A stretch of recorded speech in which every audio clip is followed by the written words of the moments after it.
I'm Andrew Bonfield. I'm the CFO of National Grid and the chair of the 100 Group of Finance Directors. There are a couple of things that you need to have to be successful. I mean, one which is, there's obviously an element of technical capability, intellectual capability, that it has to be there, because if you don't have that and rigor, you're not going to succeed, and at some point in time you're going to be caught out. So I think that's really, really important.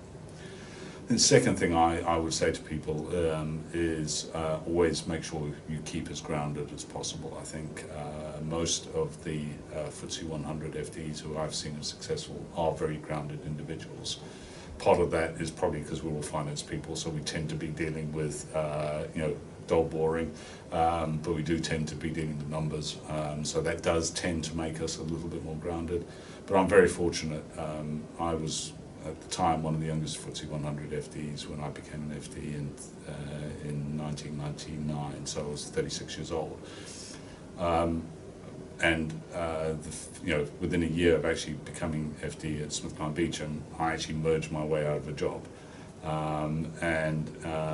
You actually learn very quickly then that actually it's important to make sure you're grounded.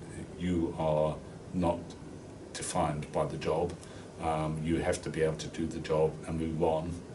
And ultimately, at the end of the day, you're there for the benefit of your shareholders. So back to my point about being very honest and transparent, I think your value is created and your value as a CFO to your stakeholders is by being that transparent.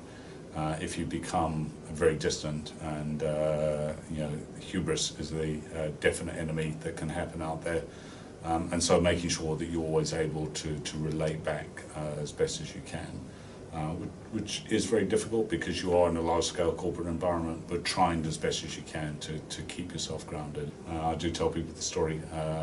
One time, Management Today had an exhibition at the National Portrait Gallery of 21 people for the 21st century, and there were some very well-known businessmen, Charles Dunstan, for example, in there, and I was one of the corporate people chosen.